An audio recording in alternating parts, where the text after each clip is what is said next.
What is up, fantasy people? Welcome back to the True North Fantasy Pod. We are proud members of the Fantasy Points Media Group. I'm Trav. As always, I'm kicking it in Dirty Laundry Studios. Of course, I got Ty co-hosting and West Coasting. How goes, Ty? Same old, same old. Good, man. Glad to hear it. Living the dream, I'm guessing. As always. Wonderful, wonderful. I am stoked for tonight's episode. Not going to waste any time introducing our guest tonight, Ty. He is the director of dank stats at Fantasy Points, most importantly, not to mention the director of data analysis, lead DFS writer, and an owner. Welcome to the show, Mr. Scott Barrett. How you doing, man? I'm doing good. Thanks for having me, guys. Yeah, it's going to be fun. Scott can be found on Twitter at Scott Barrett DFB. And of course, he's with fantasypoints.com. And as we are a part of the Fantasy Points Media Group, it's super exciting to have you on, Scott. Yeah, shout out to your graphics guy. That was an awesome, slick introduction. Thank you. That's Dan Made Graphics. Shout out to Dan Made Graphics for that, because he's always putting in good work to make the brand look crispy. Yeah, do you hear that, Mike Wright? Yeah, Mike Wright dogged us a little bit just because, and it was good constructive criticism. Yeah. It was just because I don't have the fade out on the video where I come in over top of the music. I got to do a little bit of editing work to figure that one out. But we did take some of his advice, because I had this like deep voice of mine that I altered into looking like, or trying to sound like kind of a stadium amphitheater voice. But Mike said that it sounded like Satan. So we ditched the Satan voice at the beginning of the intro. That's a good idea. Yeah. I was on board with that. So I think we have the opposite of Satan on the program tonight. I kind of think of Scott Barrett as like a god in the fantasy industry for sure. I think we just keep getting these goats on, Trav. Like I mentioned, Mike Wright, JJ, we've had some pretty unbelievable guests for sure. And I think, it's on us to make sure we ask some tougher questions. So I hope you brought your A game, Scott. We're not going to ask like the cookie cutter stuff as much. This is very much a teach a man to fish fantasy and football program over here. And I think, I think part of us seizing these opportunities is just like being so lucky to get some of these guests, but I think it's our listeners who really benefit, just because, they get to hear how some of the best go about their business. And, we just want to stack all these tips and tricks, and getting to hear from the best kind of what the forest looks like through the trees, the path we should all take along the way. And it's this time of the year, I think it's over the off season that gamers can really become better fantasy players, and you can have those fantasy epiphanies this time of the year, or even go out and learn new things about football or whatever. And I think we're all going to accomplish that having Scott on tonight. And for our listeners, yeah, like Scott is somebody I've followed your work for, quite some time now, just a data machine, a data station. Some folks might remember Scott from, he's formerly of PFF, of course, and that's where you can find Scott's past rookie models. And that is kind of the can't miss content, I think, from Scott this time of the year. There's lots of models out there, running back models, wide receiver models, but there's also a lot of overlapping stats, less predictive metrics that are put into those around the fantasy industry. So, I think Scott's is kind of unparalleled. And, actually unsolicited sidebar here, Trav, and then I'll pipe down. But between, the rookie models that Scott puts out on Fantasy Points, Graham Barfield, who we had on last week, his yards created work, Tom Brawley, I'm sure we'll be putting some dope betting stuff out for prop bets for the draft. Everyone should have a Fantasy Points subscription this time of the year. It's kind of a no-brainer. And also the best ball primer penned by you, Mr. Barrett.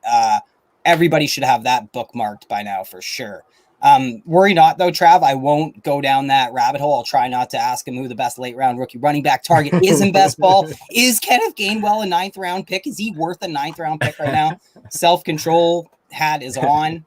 Because, we're going to talk rookies tonight. I'm sure it'll be heavy running back and wide receiver talk, by the way. So we'll see where the time leaves us after that, because we want to try and squeeze a lot in on the Darnell docket. We got that second tier of rookie running backs. The top three backs we'll go through a little bit, talk some landing spots, some sleeper running backs, and definitely some wide receiver talk about the class as a whole, and see how many, names we can squeeze into the time allotted here. And whoever we don't touch on, I think we'll get to next week. We have another very special guest, and I'm actually saving one or two wide receivers for that man. Just a heads up, Trav. Beautiful. So Ty, since you kind of organically just did it for me, I'm going to piggyback off of all those great things you said about the tools at the Fantasy Points website and all the resources from the team over there, and just mention that if anybody wants to go and sign up at fantasypoints.com, we can help you out with a little 10% discount with our promo code 21TrueNorth10. That True North is capitalized, so 21 True North 10. Anybody watching can see it in the bottom ticker there. And so I just wanted to kind of piggyback off that, Ty, because you pretty much did the ad read for me. And make sure you go out and get the new draft guide. And yes, there is an app for that. So go check out the draft guide. It's got Greg Cosell's profiles, a bunch of stuff from Wes Huber, staff mock draft, the whole kit and caboodle over there. So 21 True North 10 for 10% discounts on all that jazz. Nice. Yeah. Okay. So before diving into the rookies, I actually want to ask a couple questions, and just to spare you, Scott, and to inform listeners in case they don't really know what everyone is talking about in terms of a running back model, like a wide receiver model, whatever. It's not in reference to Julian Edelman, believe it or not. It basically is an analytical way, I would say, to break down wide receivers, during a process that has historically just been kind of a crapshoot. Like, hit rates for NFL teams are about as sobering as it gets when you look at that in recent history. So I think of rookie models as just like a spectacular measuring stick, kind of an attempt to outperform the NFL success rates when it comes to these polarizing prospects. So I thought I would just throw like a nuts and bolts kind of description out, let Scott correct me if need be on any of this, and then just ask him a couple questions that folks might have. So the gist, I think, of the rookie models that you've put out, Scott, is number one, focus on college football production, players' efficiency. Phase two is kind of height, weight, athleticism, all the measurables and all that jazz. And then phase three will be the final step, the draft capital and where they land and all that. This is kind of reverse sandwich style, I would say. That is like, the meat is phase one and phase three for sure. And it's entirely tailored. That's what I'm getting at with why you should be following Scott's models as opposed to other ones that you might see out there, is that I believe he tailors it in a way that the traits, the stats or metrics that get weighed most heavily are the ones that have historically best translated to fantasy success in the past. And everyone will notice that when we talk players, the production, that phase one is what's going to come up the most. And, productive players are usually good players. It's the old adage, a guy who produces in high school goes on to produce at a good program will probably get drafted high and produce in the NFL. But the next phase in your model, Scott, is much more subjective. It's a raging, polarizing, Twitter breaking topic, really, the athleticism, the measurables. And I think there's a lot of ways to calibrate athleticism.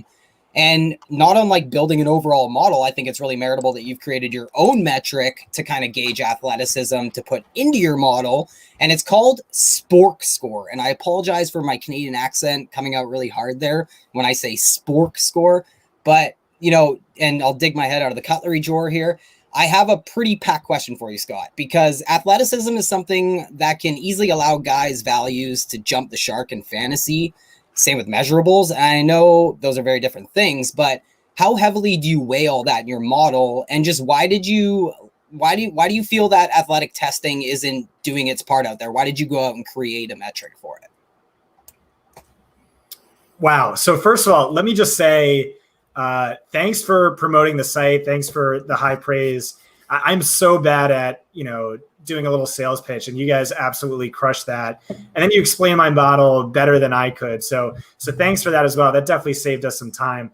Spork Score. Yeah, it's kind of tricky to say. I didn't think about that when I came up with the name. I just thought it was like a cute spoof on Spark.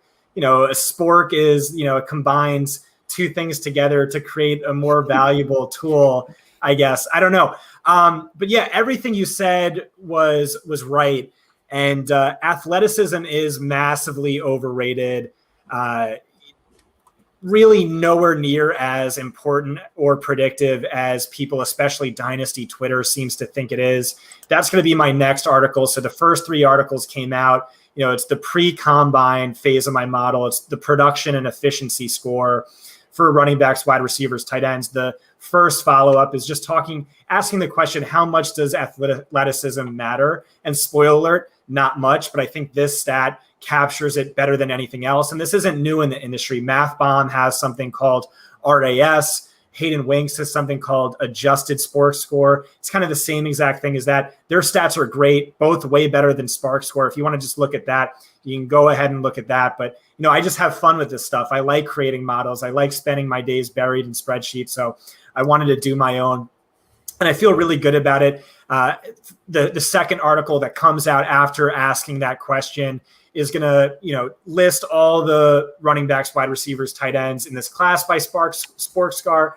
Look at, historical Spark Score, talk about where these guys moved in my rankings. And in some cases, it's a true death knell. Demetric Felton, I think, is a great example. He's like the sixth least athletic running back to come out since 2000. That was a death knell Spark Score. So he's totally off my board. Not to say he ranked very high before. And then there's some sleepers. Jacob Harris I like quite a bit. Now I'm going to draft him in late round 4 of a rookie tight end premium draft, let's say.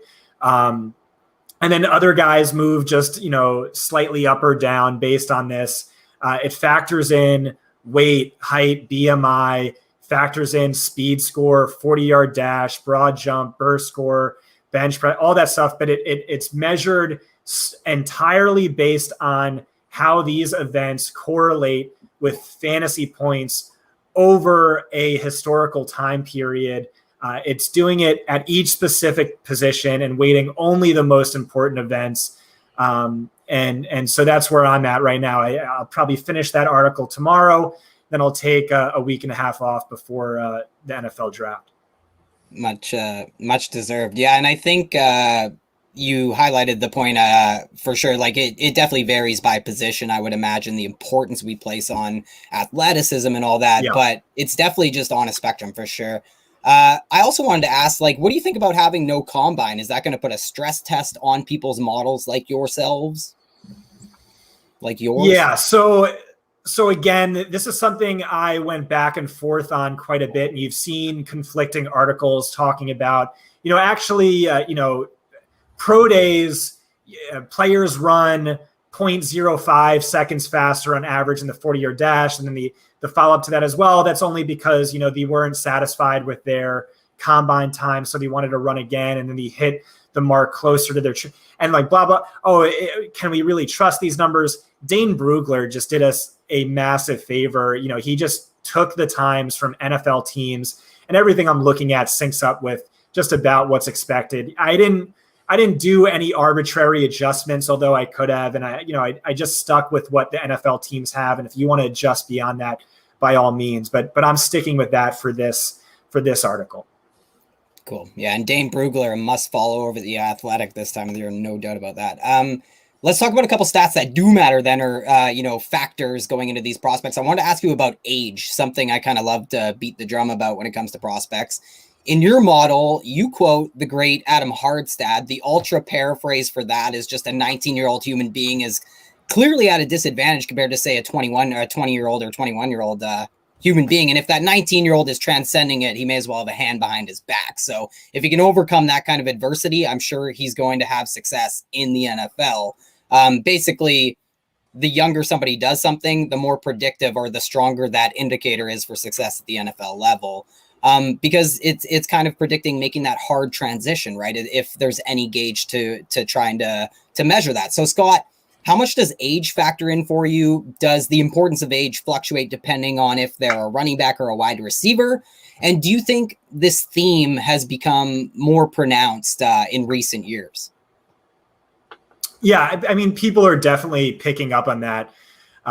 Its level of importance, and it's huge, specifically for wide receivers. Running backs not too far behind, and then not very important for tight ends. I guess just with that position, there's a steep learning curve there. But yeah, for wide receivers, it's massive. For running backs, it's pretty important. Breakout age, I like age-adjusted production where you're not just going with some arbitrary threshold. And, did Jaylon Waddle, hit the breakout age as a freshman? I mean, he turned 20 halfway through the season. He's only 11 days younger than DeVonta Smith, who apparently has a bad breakout age. And that was actually his career high in receiving yards. So it's, all these questions, but yeah, so I like to look at age adjusted, let's say receiving yards, age adjusted yardage market share, age adjusted yards per game. And you see quite a few elite seasons in this class. Elijah Moore, second best ever age-adjusted yards per game. Jamar Chase, second best ever total receiving yards. Rondale Moore, maybe the best age 19 season ever. So this class is really stacked with guys who hit that benchmark. And it's important. And, a lot of these guys are super young or surprisingly young or atypically young. And that also matters for Dynasty in the sense that, at least theoretically, you should expect to get another season of play from that player. Totally. And I think you're right. Like, people seem to be like, the market seems to be a little more wise when it comes to age and the influence it has, for sure. And you look at I think there's a little bit of a trend at the NFL level that we're witnessing, where you see the top 12s at each position, the top 24s, they are getting younger over the past half decade, even at quarterback and wide receiver, which we used to think wasn't the case. Still not at tight end. Maybe we'll get to that tonight. We'll see. But, I also think we talked off the air, like, we've been pretty spoiled. So expecting some of this early production from wide receivers, I think, is still dangerous. Like, there's so much that goes into the conversation of age and how it matters for the different position. Like running back, we obviously don't care very much, but a wide receiver, we're using it as a tool to identify guys who will probably have a lot of success. But that doesn't also mean that we should just heap the expectations of early production on them, which is something we never used to do for the wide receiver position. But you definitely, we've been so spoiled lately. We've had such successful draft classes lately. You wonder if that starts to happen. So I kind of want to ask you another question that I don't think there's necessarily a right answer to, but I want to ask you about draft capital, about how much your rookie rankings might change post NFL draft. There's obviously a balance we all need to strike. Like, we don't want to push talents down like a Nick Chubb or AJ Brown, just because they didn't get first round draft capital or landed in less than ideal situations. Maybe we shouldn't have moved up Clyde Edwards-Helaire to our 101 last year, Trav, although I really stand by the process. I stand by that process big time. So moving guys around just because of where they get drafted, it can get us in trouble. But we also know that like 75% of all top 12 running backs in the past decade have been seasons that have been accomplished by running backs who went in the top 3 rounds. So basically we get told to trust the talent. And then we get told in fantasy football that volume is king, but really draft capital is ultimately king. So for you, Scott, are you passionately on either sides of that coin, or are you in the middle somewhere, or is draft capital and all that on a spectrum by round, by position? Yeah, so you actually cut out for me a little bit, so I only caught the tail end of that. But yeah, draft capital is massively important. So, I talked about athleticism being overrated. For wide receivers, the round a player was drafted in was 6.5 times more predictive than the best athletic variable you can go off of. It's just, super important. And that makes sense for multiple reasons. One of which is the fact that, hey, these teams have an investment in this player. They want him to succeed. They don't want to look foolish. And with that, like you said, comes volume, comes opportunity, chances to succeed and also chances to fail. You're going to get second, third tries, things of that nature. But it's also just the NFL telling us how good they think this player is. And guess what? The NFL is way better than the best, dynasty ranker. So that's important. It's just a massive factor. And that's phase 3 of my model is I'll go in and I'll adjust for that. And then after that is very, very small, minor tinkerings where then I'll let, outside factors like Greg Cosell tells me Des Fitzpatrick is amazing. Okay, I'll bump him up 4 spots. I'll watch every single post-draft press conference with the GM, head coach, assistant coaches. And if they tell me, oh, this tight end, we like him as a blocker, we like him in line. As a receiver, I don't know, he's a work in progress. Okay, you're getting a small bump down in my rankings. Things like that. That's really the only time, by the way, that those guys are ever honest. They're just so excited they got their player, ton of work went into it. They can put their feet up on the desk and pat themselves on the back. But that's going to be a key factor. See, Trav, I stand by my Clyde Edwards-Helaire process. All right. I am just so happy to hear that I anticipate you are going to do that same series that you've done in the past at PFF at fantasypoints.com, where you analyze all the post-draft press conferences for us, so we don't have to go to every Locked On podcast, every USA Today podcast, and download it for ourselves and listen.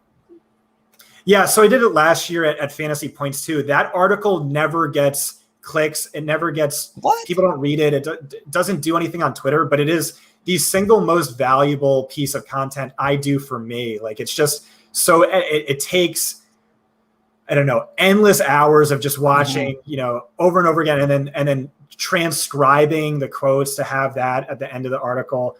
But it's just like super. I just think it's so valuable, so important. So I'm happy to do it. Same with these model articles, by the way. They actually didn't do great traffic wise or retweet wise or however you want to gauge it, but I think it's my best work. I put a ton of hours into it and I feel great about it. It's either way too long and way too self-indulgent, or it's just like the paywall obscuring page views. Like it smashed at PFF, but what wasn't as crazy this year, but really proud of that work. And I put a ton of effort into it. So I appreciate that shout out and praise for it before. No, and I'm sure I'll offer more of that when we get to the wide receivers. Trav, feel free to take it away with the running backs, though. I'm definitely keeping our listeners from some names here, probably. No, that's good, man. I'm just soaking it in too, right? I'm soaking it up, and much like you said, Ty, like the rookie model article is fantastic. I've been in there the last couple of days, just kind of diving in on some of these guys, and love that work. And it's really cool. Like I'm not somebody who, like I would say that Ty is definitely more analytical than I am, but I maybe I can't produce that content or whatever, but I love to soak it in and like interpret it and stuff. So yeah, much like Ty, I really appreciate that work you're doing there. And I am going to get into these running backs, because let's talk a little bit of players, fellas. Starting with, we're going to start at the top with the running backs. I think the consensus has a big three, Scott, at the running back position. Some people have them in two tiers. Some people have them in one big tier, or even potentially three separate tiers between the top three, which are Najee Harris, Travis Etienne, and Javonte Williams. But I want to hear about where you're at with it. Obviously, I have kind of read the rookie model articles, but I want you to let the listeners know how you have those guys tiered out within the top three, assuming that is your top three, and kind of what are your gaps between them and why? Yeah, so that's a great question. And that's a question I've been asking myself all day today as I finalize my pre-draft rankings. Because if you look at it within a rookie draft, I could see myself drafting all three running backs in a row, let's say, or maybe like one or two guys in between them. So it's like, is that it? That doesn't look like a tier, but it's also, I would much prefer Najee Harris to Etienne, and I'd prefer Etienne to Javonte Williams. In the pre-combine model, which is the article you're referencing, Najee Harris was in a tier by himself. And then Travis Etienne smashed at his pro day. It was I think 96th percentile sports score. Really one of the best. Yeah, DeVonta sports score like Javonte too, but I mean Etienne just far and away above him. I can pull that up in a second. So that really made it closer to me with Najee Harris, who's supposedly an elite athlete, but he didn't participate at his pro day due to I believe an ankle injury. Yeah, 95th percentile sports score. So really looking like the special prospect I thought he was. And part of the reason he wasn't in that first tier with Najee Harris was because I'm all about bell cow running backs. It's what I talk about all the time. Bell cow running backs, Konami code quarterbacks, wide receivers masquerading as tight ends. That you have to look at within each position, sub positions, and that's so important. So Najee Harris, bell cow, workhorse potential for days, phenomenal receiver, amazing receiver at his size in a way like only Steven Jackson was. Yeah. And he got all the touches. He smashed by all the efficiency metrics. And then with Etienne, who crushed Harris actually in the efficiency metrics, just didn't have the raw touches, didn't have, so the question there is, okay, can he be a bell cow at the next level? And you see NFL film talent evaluators asking the same question. They're pretty divided on it. but like digging deeper, not adjusting my model, but digging deeper into the numbers, I think he should be a bell cow. I think he can be a bell cow because what he was dinged for really was the fact that Clemson routinely benches their starters when they're leading by 14 or more points, which guess what is all the time. In the big games when it mattered most, no other running back in that backfield was getting a single touch. And then when the score was within 14 points, he was getting like 77% of the touches. It wasn't at Najee Harris's like 96%, but that's like a great number among the best in this class. So I feel really good about Travis Etienne. I love Najee Harris. In tight end premium, I'll have him right behind Chase, who's right above Pitts. But I mean, if I miss out on him and I get Etienne, I'm feeling pretty great about it. Mm-hmm. No, yeah, I love that. And I'm kind of in the same boat with Etienne, thinking that he can do it. Like he had, I think it was like 3/4 of his carries were, up the middle, essentially, if you include the guard positions. So I think he can handle some of that. You mentioned the bell cow or bust theory, and I am with that, Scott. I try to implement that on my rosters as much as possible, as much as, league mates and drafts will allow. On that note, do you think, like, obviously you think Najee and Etienne can be bell cows. What about Javonte? Is he in that group for you as well? Or are there some factors that he still needs to kind of shake his way before we can call him that? Yeah, I think Najee will be. I think Etienne should be. I think Javonte can be. What's his floor is somewhere like an 18 to 22 carry workhorse, 100%. The question is, what's his upside as a pass catcher? He certainly flashed that. I mean, Michael Carter, who, is supposed to be, a top 5 running back pick in this class. So what my model had too, is like being comped to Giovanni Bernard, like scat back only. And guess what? Like he was basically perfectly in line with him in every pass catching stat, and actually above him in some pass catching efficiency stats. So I think that upside's there. I'm a little more tentative on it than I am in Etienne, who, led the class in receiving yards last season, missed tackles forced per reception, a few other important metrics. But yeah, like I said, his floor is workhorse back, where, 20 plus carries. And he's a guy to get really excited about. He's a guy I love. Greg Cassell might have him as the RB1 in this class. Nice. He's a full year younger than Etienne, who's a full year younger than Najee Harris. Again, age does matter. Breakout age, things like that does matter for running backs, and younger than Michael Carter as well. And, perfectly in line production-wise, far more efficient. The most important variable in my pre-combine model is really looking at missed tackles forced per touch. A little after that is yards after contact per attempt. And Javonte Williams just posted the best season ever, according to PFF College, in missed tackles forced per touch. Shades of Marshawn Lynch. That's not his athletic comp, I don't think, but definitely shades of Marshawn Lynch in play style. Actually, athletic comp, Kenneth Dixon, who is like one of my all-time guys. Dude, I missed on. Yeah, we bring him up once every 3rd or 4th show. Yeah, we bring him up every 3rd or 4th Kenneth week. Dixon around these parts, buddy. I love that comp. Yeah, he's no CJ Procise, but I'm a fan. Yeah, he's the fucking RB1 now that Scott just said that guy. I don't even care anymore. Yeah. The only thing I'd offer with Javonte is I was surprised that he came in as light as he did, just because of the style of play he comes with. And I was just surprised, to say the least. I totally agree. Like the fact that he is 20 years old still and was playing linebacker half a decade ago just blows my mind. It's a great point. So I really like Javonte, and that, I can't remember, it was over 30, close to 40% broken tackles this past year on his touches. It's just insane. Yeah, I'm looking at it right now, and 76 missed tackles forced on 157 rushing attempts. So that's like pretty much half of his rushing attempts. He's forcing a missed tackle, which is insane. 42 rushes of 10 plus yards, 19 touchdowns. Like, the guy is going to be a monster, at least as a runner. And so I could see like almost like a Chris Carson type season, average season out of him, where a couple of years ago, Chris Carson got like 40 to 50 receptions from Russell Wilson, and he was just a beast on the ground. So not necessarily comping the player, but I think that's kind of like the production that I'm hoping for out of Javonte. And we've seen that be like a back end running back one for fantasy football. So I am, especially after that Kenneth Dixon, like I'm kind of thrown off my here after the Dixon comp there, Scott. I'm not even sure if I can continue here, but no, that was awesome, man.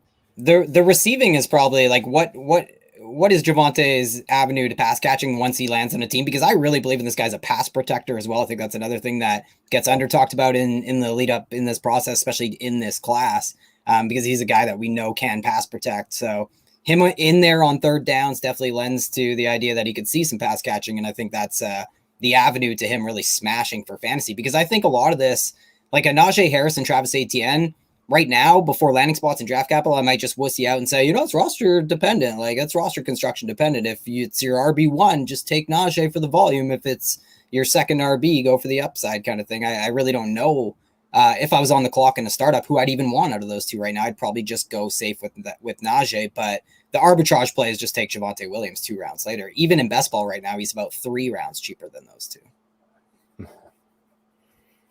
Not like that. Ty is, as you can guess, Scott, Ty is a mega best ball degenerate.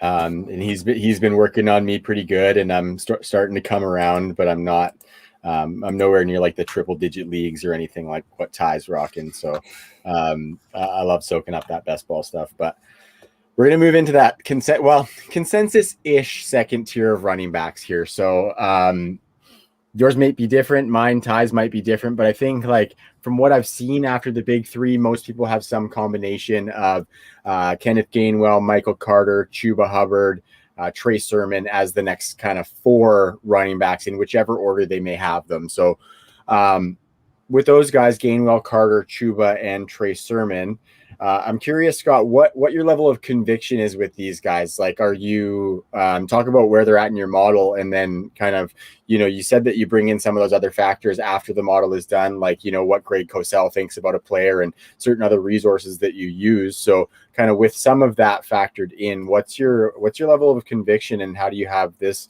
tier of running backs shaken out with Gainwell, Carter, Chuba, and Trey Sermon? Yeah, I think it's a pretty gross class after the big 3 running backs, just at the position. I do have Kenneth Gainwell 4th. And the reason for that is because of his pass catching upside. In a PPR league, a target is worth 2.83 times as much as a carry. And then I think outside of the red zone, it's like 4.8 times as much. So like really that PPR upside is what I gravitate towards, what my model sort of gravitates towards. And you see with his player comps, it's kind of all over the place, but it's a lot of scat back only types. On the downside projection, Devin Singletary, Theo Riddick, Jeremy McNichols. But there are some from talent evaluators that's like poor man's Christian McCaffrey, Alvin Kamara light. Guess what? Alvin Kamara light, poor man's Christian McCaffrey. That's, still like borderline RB1 production. Hello. I think he's super interesting too, in the sense that, we talked about Javonte, former linebacker. This is a former quarterback, very little experience at the position, only a 1-season sample size to work with, but he was adequate as a runner, phenomenal as a receiver, put up ridiculous numbers in an offense that's given us a lot of premium running back talent. And he was pushing Antonio Gibson off the field. So I just see a lot of upside with him, even with the fact that he or maybe even especially with the fact that he just sat out last year. He just had that 1 season to go off of, and he was great in that 1 season. Small school running back, didn't pop by any rushing efficiency metrics. There's some concerns, but he's my RB4, but he's not someone I'm going out of my way to acquire. Mm-hmm. Yeah, I've got him as my. After that, yeah. Go ahead. Yeah.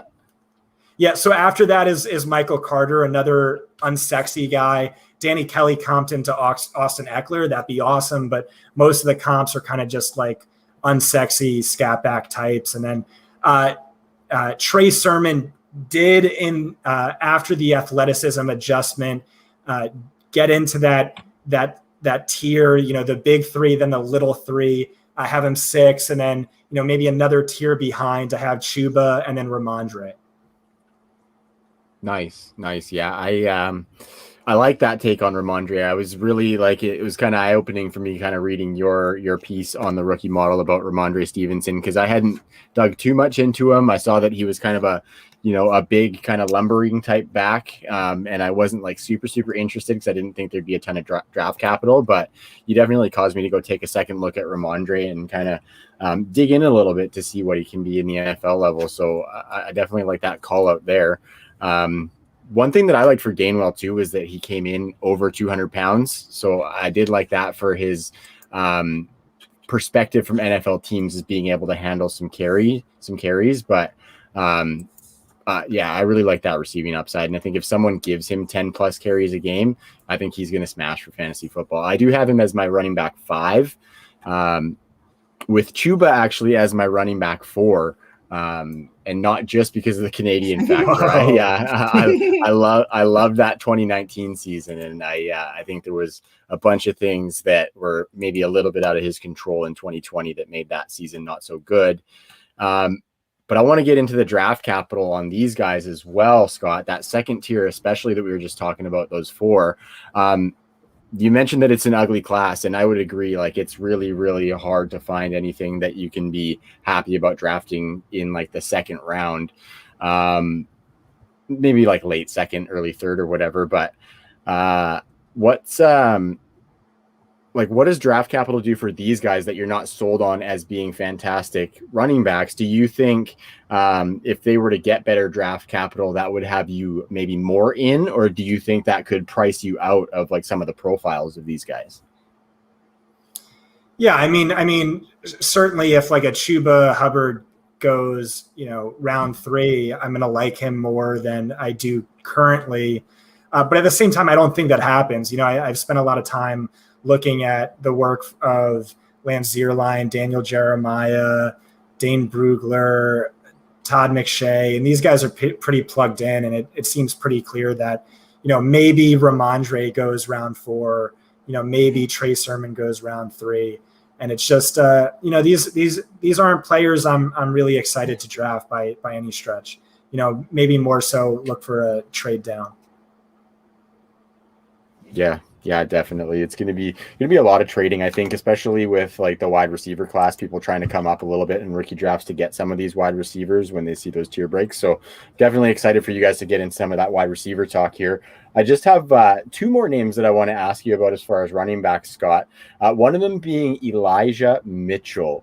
He scored really well on, I believe it was the pre-combine Spork score, on the Spork score, he came in with a 95.2% Elijah Mitchell, and Ray GQ was on the show a while ago, and he made me write on my notepad when he was on the show in big letters, Elijah Mitchell. So this is somebody that I've been kind of checking out for a little while since Ray recommended him. And then when I saw him with a high score on the Spork score, I was definitely more intrigued. So what are your thoughts on Elijah Mitchell?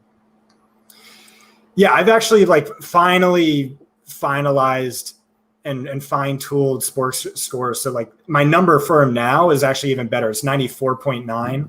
But yeah, elite athletic profile, ridiculous numbers.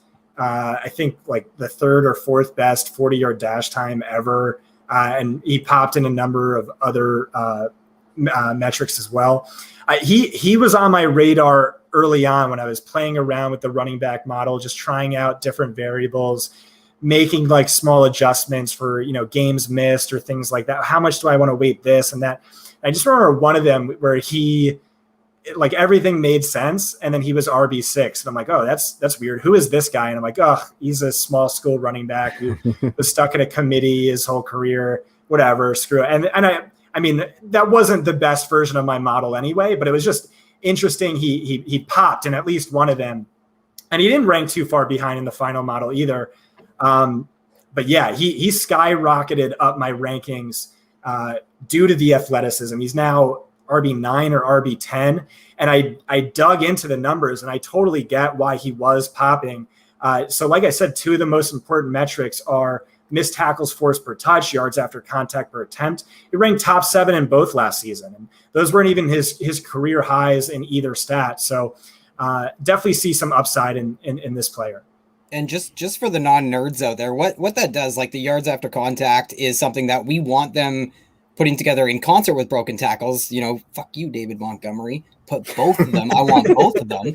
But my point is, it leads to big plays. That's why David Montgomery lacked the big plays. We want the explosive plays, and that's what this leads to. It's also why we love PFF in places like that, because they can gauge the difference between Najee Harris and Travis Etienne's, because they break tackles much differently and or elude tackles much differently. So, why we talk a lot about this is because we want the big plays, which are the most exciting thing. It's why I love football, is big plays by running backs. So Elijah Mitchell's a guy I think can definitely put some of those together. He had a dozen carries of 15+ yards last year. So I really like Elijah Mitchell too. If he wasn't an older Sunbelt running back, I would love him. Yeah, I love the size on him, and I thank Ray for getting me onto him, because I probably wouldn't even have gotten that deep into this class yet by now if it wasn't for Ray. So that's pretty killer getting that early info. And as you may have noticed there, much as this is a Kenneth Dixon love podcast, every third or fourth podcast there is a little bit of David Montgomery slander. So that's a good point. Shout out to Will, another member of True North, because he's firmly on that train with us as well. I'm still taking him in the 4th round of best ball right now. Oh, I'm not too proud to take him if he's a value by any means. I'm just saying, that guy never. What's my saying? He never forced a missed tackle that he could run away from. Okay, so I got one more, and then we're going to get out of here, and that would be Pooka Williams I want to talk to you about. We had our friend Nate from the Dynasty Rewind on a couple weeks ago, loves Pooka, and the reason why I wanted to hear a little bit about him is because I noticed in the model that you said if he hadn't played in 2020 that he would have been the running back 6, but his 2020 season, much like Chuba Hubbard, really hurt him, and so I'm curious to hear a little bit about that with Pooka and his scoring so high, and how you might adjust for that with kind of those other factors that you bring in after the fact, how you might adjust for the fact that he was so good one year and just fell off that second year. Yeah, you really have to just dig in deeper with it. With Chuba, I mean, again, I think I said both these guys are good, late round swing for the fences, upside wins championships type picks. But you really have to dig in deeper. And my conclusion with Chuba was that it could be injury related. His starting quarterback's injury, his injury. But really, even in his ridiculously productive season, he wasn't really efficient in any important metric. So that was my concern with him. But I mean, he did have a great sports score. Pooka Williams, on the other hand, had a death knell sports score, 175 pounds, 5'8.5". One of the events, he just totally tanked. I think the 40 time was fine, but it was a 13.9 percentile sports score. So he's just totally off my board. Ditto. He's Dexter McCluster, who's the only wide receiver or running back since 1990 to score 100 fantasy points in the NFL at 175 pounds or less. I like that. That's a nice nostalgia name. I might use that stat in my article. I like that. Please do. Please do. Very, very nice. And it sucks because he was a heavily recruited guy. It's, Pooka's a guy I want to like. It's just that the math is so against him. Yeah. And he won't have the draft capital attached that'll No, you definitely will not have that. Okay, Ty. So I know you want to get into these wide receivers, but I got a little something to chat with Scott about first, and that would be the Philadelphia Eagles draft day humiliations. And I want to talk a little bit about the 2021 kind of draft plans off of that. So you had a tweet talking about how in 2019 the Eagles drafted J-Jaw 7 picks before DK Metcalf. That one stung a little bit, okay? And then you said there's still time. Yeah, okay.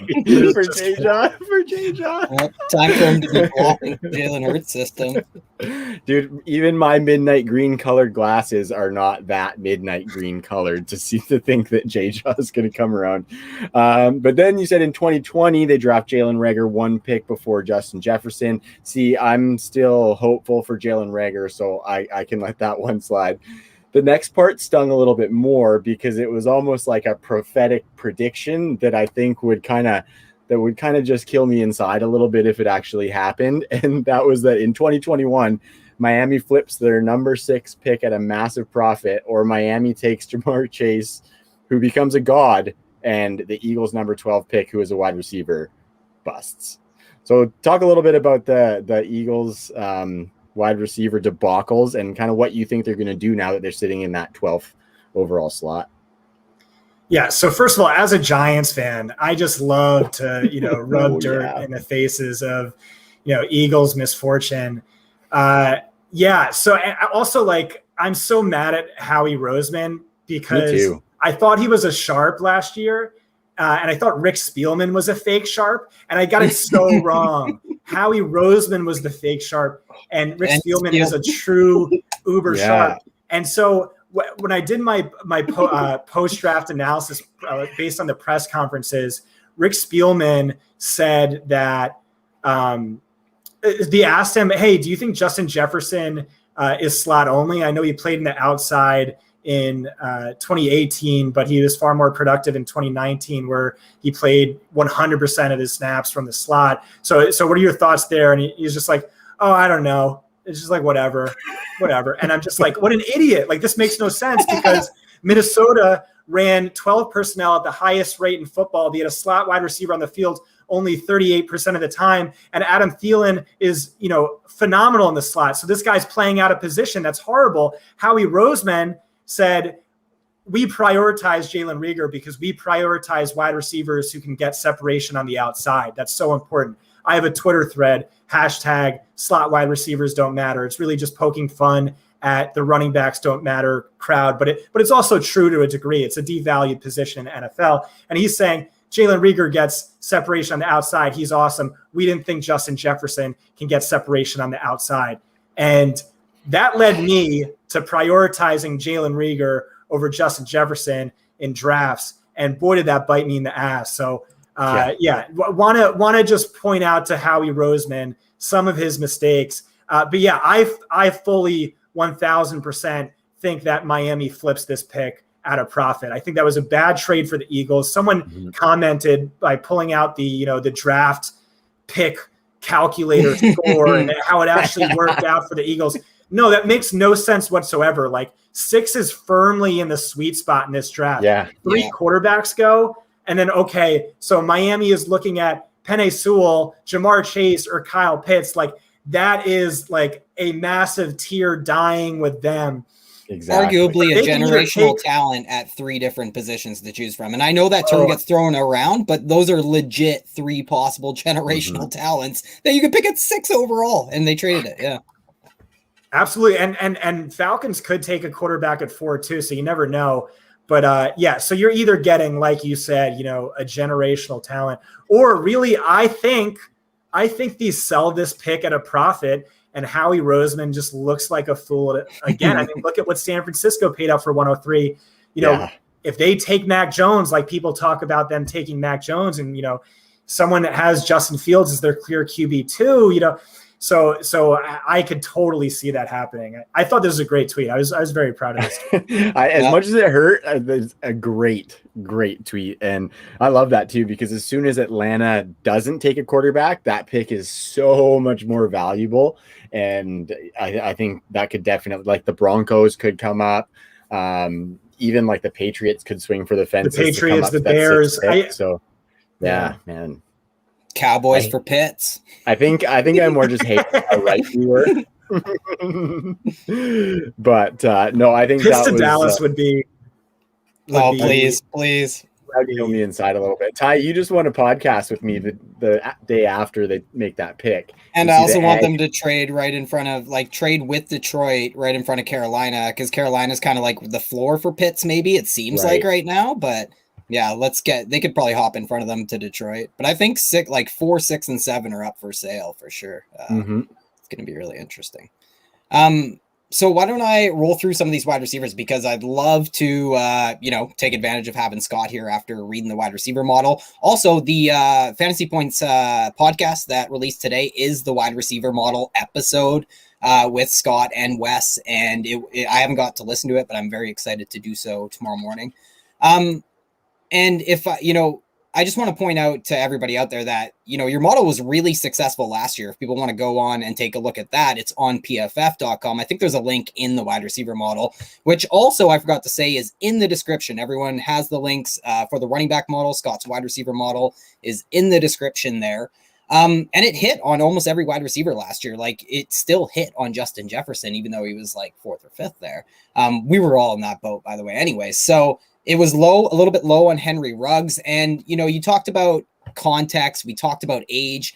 I think, it's almost a disservice to say the word model too many times, I think, because of the context that you apply in these pieces. And last year, a good example, that would be Brendan Ayuk, who I just loved. And you actually kind of went to bat for him as a guy who is a person we should probably identify as an outlier because of the context that came along with his story, basically. And so, yeah, I think, it was a great piece last year. It's a great piece this year. But last year, what it really did is show us how strong the wide receiver class was as a whole. Like, when your wide receiver model came out, it was like, this guy's one of the best since 2015. This guy's one of the best since 2015.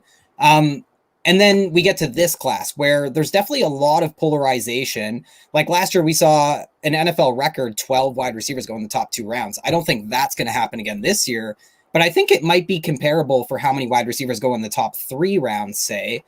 But we get to this class, and it's kind of a profile of guys, a collection of, maybe slot wide receivers in some spots here.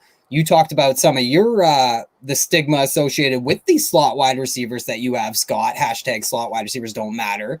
So I was just wondering, could you give us like your 30,000-foot view of this wide receiver class after doing your wide receiver model and just kind of comparing it to last year's? Yeah, I just wanted to take, a quick, aside here. Thank you so much for putting in all this research. And, it really shows. This is an excellent podcast. This is like one of the best podcasts I've ever done. You are so articulate, so knowledgeable. You guys are absolutely killing it. And I really appreciate you going back and reading articles from last year. That's awesome. That makes me feel so good. Buddy. So they're already bookmarked. I don't have to go back anywhere. They're already bookmarked. That's the life hack of fantasy football, is surrounding yourself with the best people in the industry, bookmarking that shit. It goes a long way. You know what I mean? I really believe that. And you've brought up people like Zierlein and Dane Brugler. So it's not like people like Scott Barrett are even, not doing that in their own right. So it's just I think it's one of the tricks of the trade for sure. Yeah. Well, thank you for that. If you guys want to run late, we can run late. I'm having a blast, and you guys can have me on anytime. This has been excellent. So the question you asked is, what's a 1,000-foot view of this wide receiver class? So we've been spoiled in recent years, like we said before the show started. So 2019, rookie wide receivers posted the second most receiving yards of any class all time. Last year, absolutely stacked. T. Higgins, Jerry Jeudy, Justin Jefferson, CeeDee Lamb, Brandon Ayuk, monster class. And this year, I think we get another special class, but it's a weird class. It's a unique class. For one thing, there's a lot of slot wide receivers, and I don't know what that means. Do we devalue them? For fantasy, I don't know that we should, because, so many slot wide receivers can just be a PPR cheat code, but it muddles things because it's trickier to evaluate slot wide receivers. It's easier to play in the slot in college than the NFL. It's easier to play in the slot in college than outside in college. These slot wide receivers are up against like linebackers with plenty of room to work, primarily against zone defenses that don't press. In the NFL, you're up against a sticky slot nickel cornerback who presses. It's night and day. And, I compile a Twitter thread filled with like the best talent evaluators talking about why wide receiver is so hard to evaluate. And it's so hard. So since 2015, 2016, there's been 23 wide receivers drafted in round 1, only 2 have made the Pro Bowl, Amari Cooper and Justin Jefferson. Bill Belichick, look at his track record. It's so tough. And so I am so torn. What do we do with slot wide receivers? For fantasy, again, I don't know that it matters. I whiffed on Justin Jefferson last year for devaluing him as a slot. And guess what?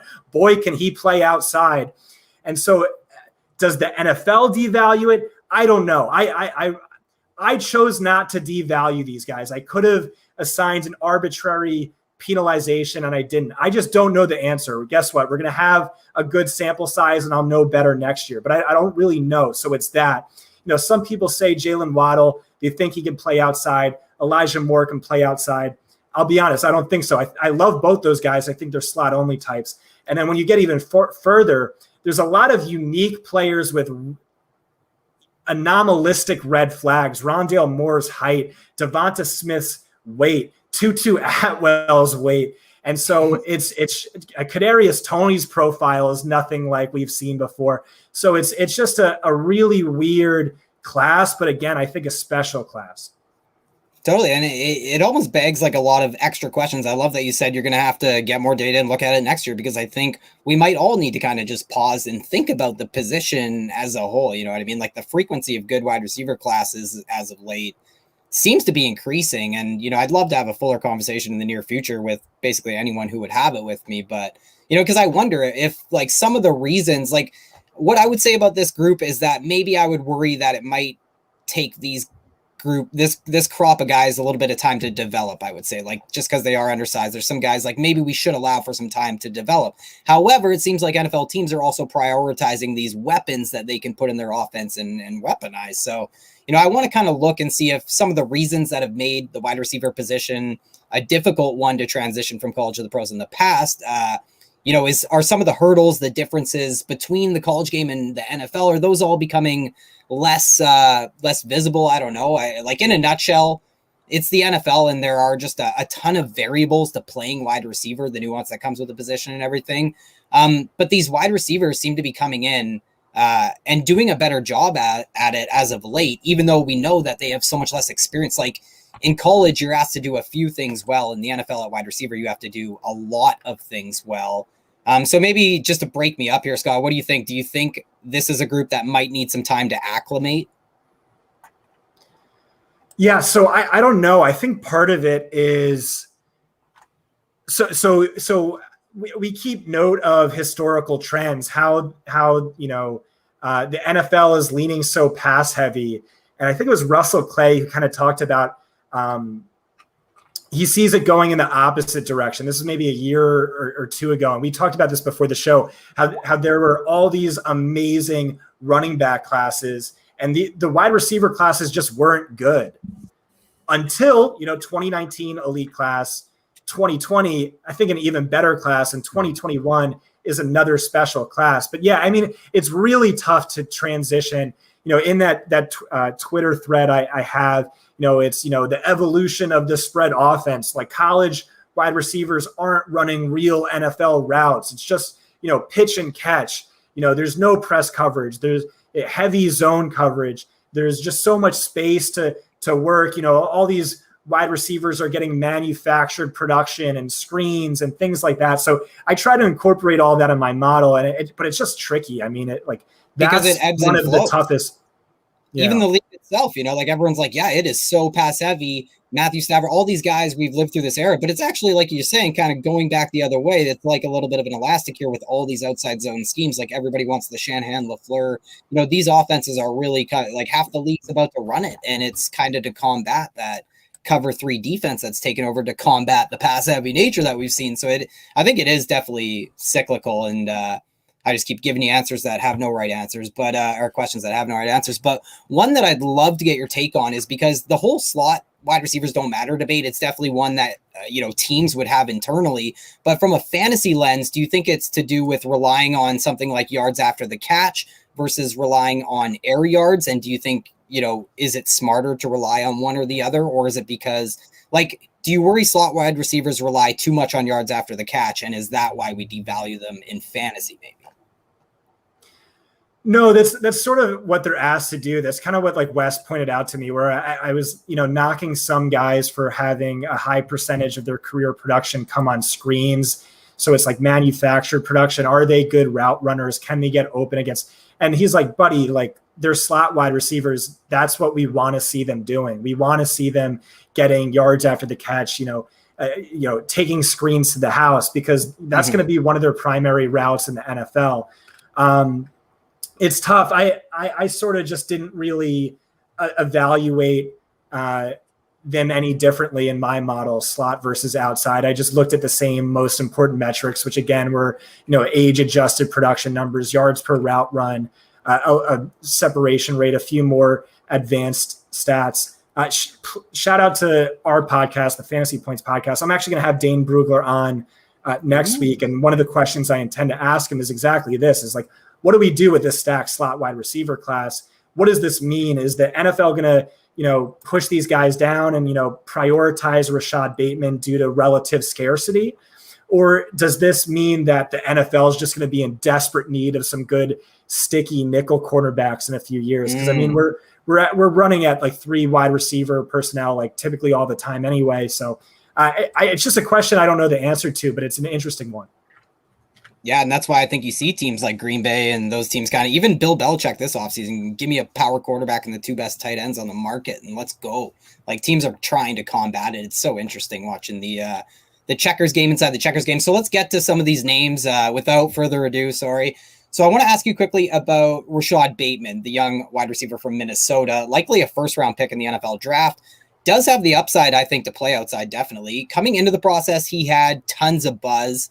But he lost a ton of size at his pro day. The weight is very explainable. I don't think people should worry about that. But he did lose some height. And, I mentioned Scott, he played at Minnesota. Last year, we also saw a Golden Gopher just pop in your model. Tyler Johnson did really well in that last year. And I honestly see a lot of parallels between these guys. The production, that's super juicy. I'm not totally sure where they fit in an offense right now, but I think they can play all 3 wide receiver positions. And just a lot of controversy surrounding their athletic testing, and they're measurable. So what does your model tell us between the two? Like, is Bateman, worth 3 extra rounds of NFL draft capital compared to Tyler Johnson? Yeah. So I think I'm a little shook from the Tyler Johnson thing, because that was my pre-combine model's biggest miss by a landslide. He did fall in the post-combine model just because he didn't run a single event. That's a big red flag. And, that was a concern with him coming out anyway. But I feel like I'm shook by it because I keep trying to maybe overanalyze Bateman or come up with like nitpicky concerns. If you want to just talk about the positives with Bateman, he led the class in career yards per route run from the outside. And like I said, that's valuable. Teams are going to look at that and be like, okay, we can get any of these slot wide receivers. The Patriots have gotten, 1,000-yard seasons from like any, undrafted round 7 slot wide receiver over the past 2 decades. So that's a rare trait. That's an exciting trait. His age-adjusted metrics off the charts. But I keep wanting to like nitpick. Is there something about the Minnesota offense I'm missing? Tyler Johnson outproduced him. I know he was a year older, but still he struggled in 2020. But then I could just say, okay, well, he dealt with the after effects of COVID. He lost a significant amount of weight. He said he really struggled with that. He was also moved to the slot that season. I could go. He had a really bad drop rate, but also drop rate's not something I care about. He had probably the worst quarterback play of the top 5 wide receivers. So it's just something I keep going back and forth on. And I love Elijah Moore, and I keep waffling back and forth between, should I put Bateman higher? Should I put Moore higher? And so that's where I've been at, racking my brain the past 2 days.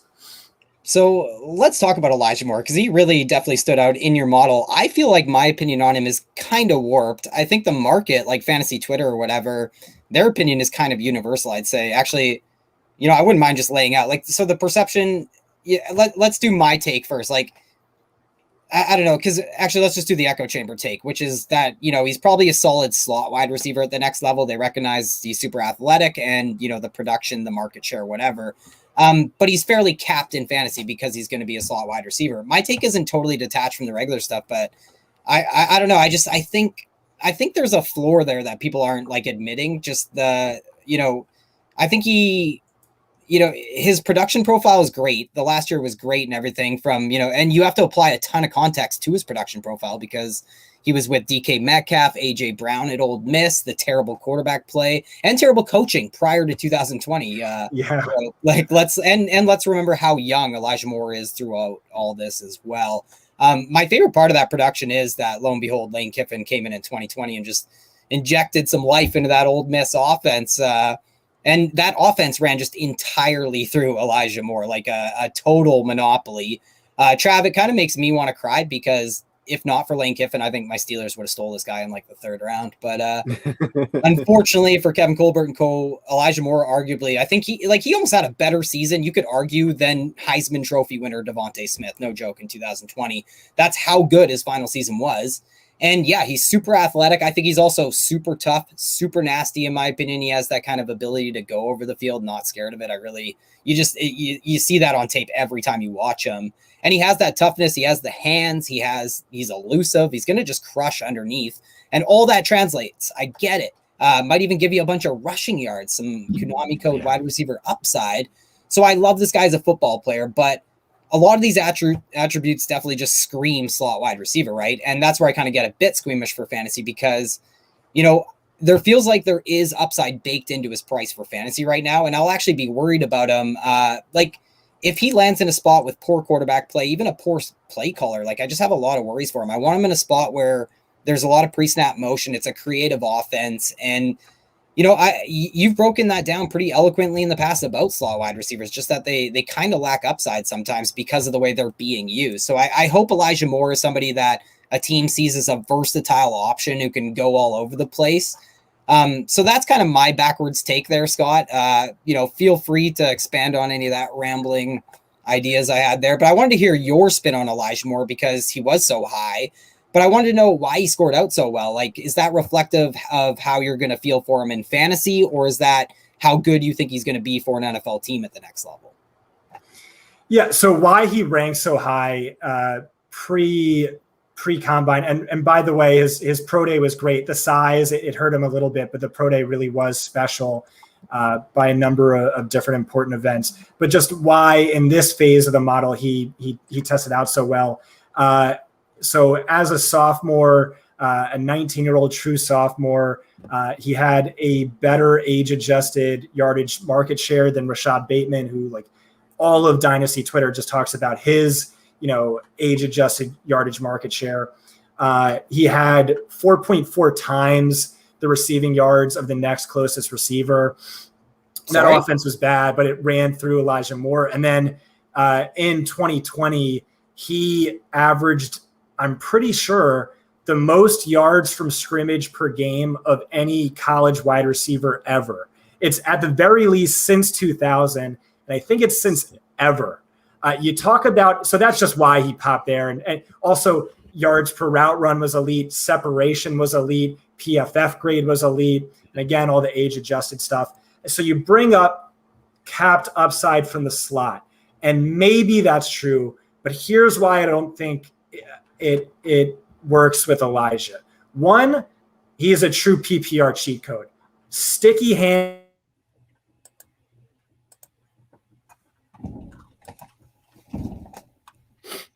Trav, do you got Scott? I lost him too. Yeah, I think he's frozen. Oh no. You still got me, Trav? Because I still got you. I still got you. I got you, boo. I got you. So he's talking about the floor and the upside and everything in Elijah Moore. And I wanted to talk, I think he said that Elijah Moore had 4 times as many receiving yards as any other player. I think that's what I heard in 2019.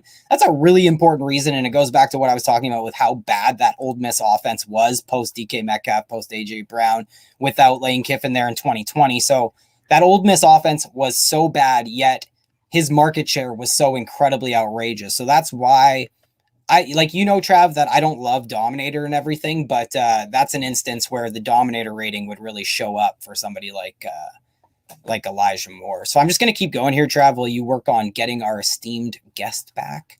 All right. So Scott just sent me a screenshot of his computer saying that his device it's basically the blue screen saying his device ran into a problem and it needs to restart. They're collecting some error info and then they'll restart it for him. So I'm not sure if we're going to get Scott back necessarily. And I really hope that his computer picks it back up, gets that shot in the arm it needs to come back, because we're just gonna have to get him on again soon, worst case. Absolutely. So for now, do you want to just keep going through these wide receivers? Let's rip these couple wide receivers, brother. Yeah. I just want to add a little bit to Elijah Moore. There we go. There he is. I just gave a eulogy for your computer and after the screenshot that you sent me, Scott, and we were going to keep rolling these wide receivers, but we were just polishing off Elijah Moore if you could jump in. Yeah. You want to know something hilarious? And I think this is an amazing sign. So my computer was custom built with my Twitch buddy, the Magic the Gathering guy I was telling you guys before the show, who is like a computer genius, and so much money and time went into this, and it's been amazing for me. It's been such a lifesaver, and it worked flawlessly for about a year and a half now, until I was writing up the blurb on Elijah Moore. It overheated and it broke, and it did that 5 other times, to the point where I had to just abandon Microsoft Word. I only work in Google Docs now. But since then, my computer crashes randomly every few hours. And maybe it's only when I talk about Elijah Moore. It's just so fire that my computer per game receiving yard stat. That per game receiving yard stat was whoo. So I think you're on yards from scrimmage. But yeah, I haven't. Yeah, no, you're right. I was just going to say, it's important distinction there, because he probably wouldn't be far off in just plain receiving yards, but you add in that Konami code at wide receiver, that DJ Moore type upside, or Curtis Samuel or whatever. No, he's just second in receiving yards, so it's just a sexier stat when he's number one. DK Metcalf actually retweeted that tweet today, which was pretty cool. Odell Beckham Jr., big Elijah Moore fan too. But yeah, so I've never seen anyone bring up that stat, but I think that's such a crazy stat. He's also elite by yards per route run, separation rate, PFF grade, drop rate, et cetera, et cetera. So why I don't think your concerns about a capped upside with Elijah is true is because, one, I think he's a true PPR cheat code. He averaged 10.8 receptions per game last year. That's ridiculous. He doesn't drop the ball. But the other is he has 4.35 wheels. And he led all wide receivers in deep receiving yards per game last season, ranked second in yards per deep target. So I think there's some Tyler Lockett, early career, T.Y. Hilton levels of upside as well. And, he does have the projected draft capital behind him. He's supposed to go in round 1, if not early round 2. So you take a slot wide receiver that early, you have to think he's going to be a big part of your offense. And that's exactly what Lane Kiffin said. Lane Kiffin said, hey, listen, this is a special slot wide receiver. He's not like Amari Cooper, who, by the way, he used in Alabama in the slot, plays outside in the NFL. This isn't a wide receiver like Amari Cooper. This is a special round 1 slot wide receiver who reminds me of Steve Smith. And that's high praise. He's going to talk up his guys, but I think that's what we're looking at. I think everyone's pretty slowly getting on board with that. So I like him a lot from a fantasy perspective. You want to talk best ball? I haven't drafted a best ball team in a couple of weeks now, but I have him on every single one, second to last round, third to last round on Fanball. And that's money in the bank. I think this guy is going to be an immediate contributor. Yeah, I've taken him a few times, but only in the 18th. Never in the 19th or 20th, never in the 17th, taken a couple times in the 18th. Yeah, I was kind of just playing devil's advocate with Elijah Moore, just because he was one of those guys who actually underwhelmed when you look at how he was 6th or something in passes, in catches off screen passes, but he produced less than 100 yards receiving on those. So he was pretty reliant on deep passing last year at Ole Miss throughout his really good season. So I was just playing a little bit of devil's advocate. If you want to keep going devil's advocate, you could also say that's some Lane Kiffin. The guy's a genius and great play calling. Kenny Yeboah.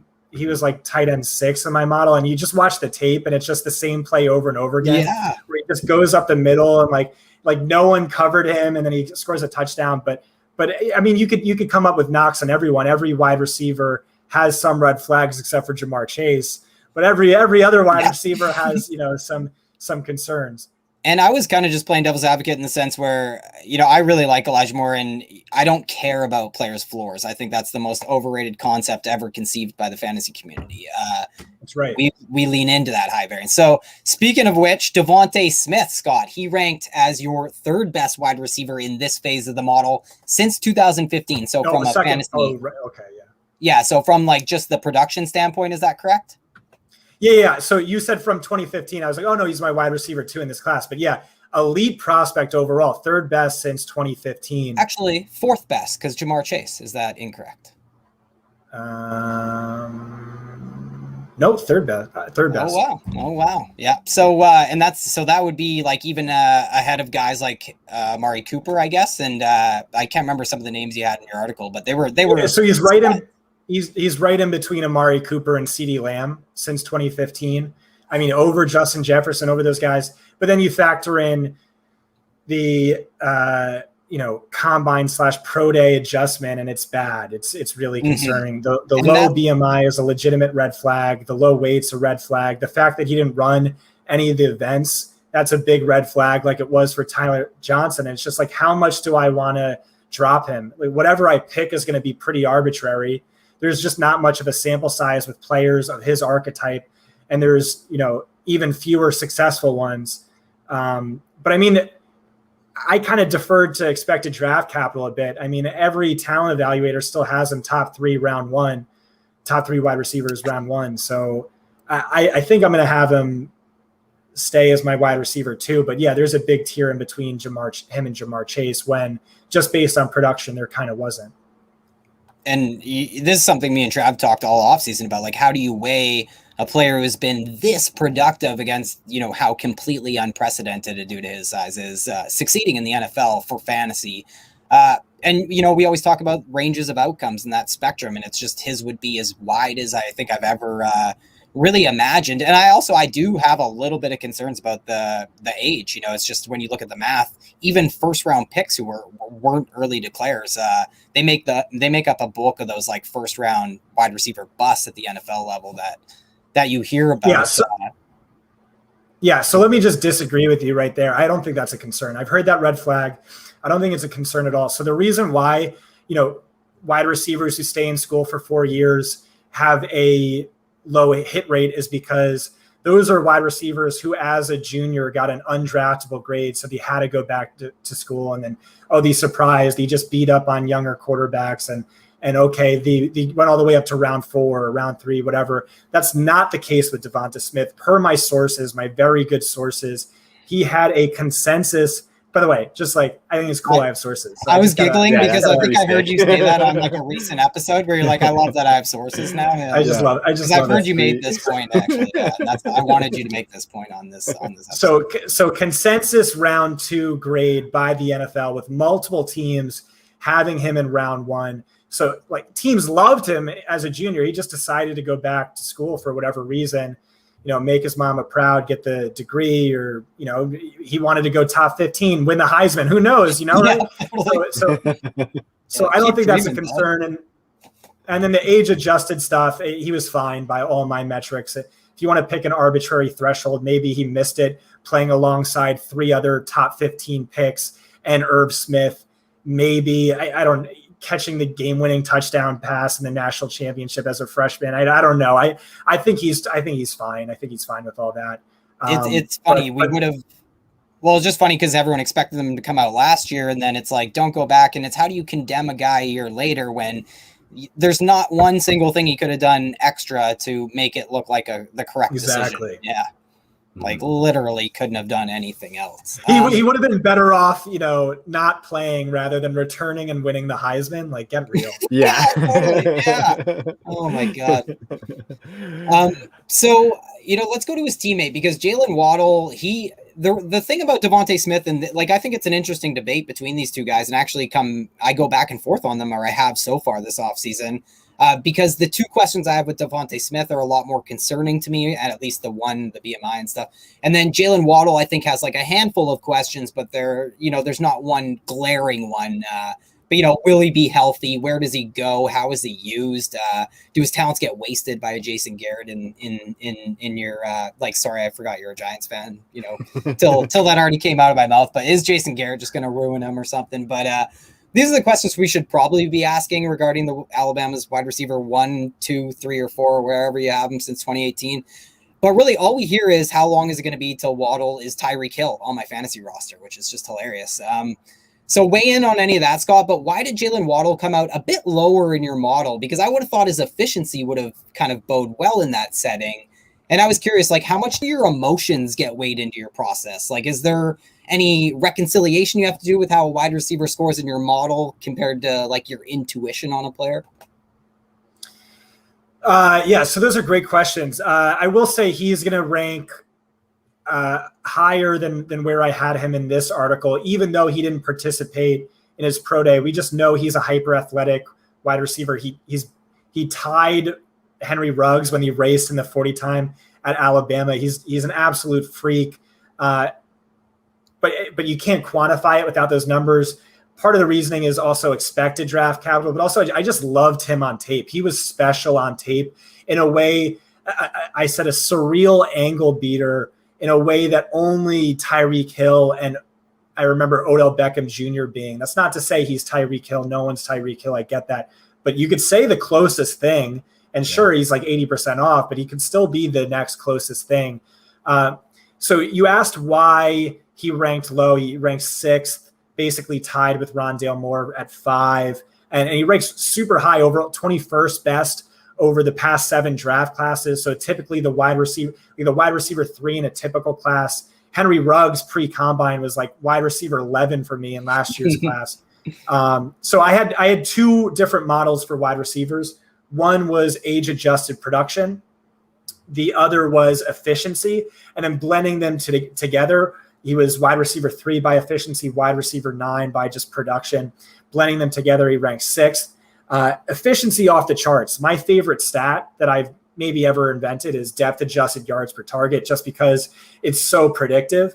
And not only was he best in the class, not only was he best in my database, but he was best by a landslide, just ridiculous. The volume wasn't there, but boy, did he produce on that volume.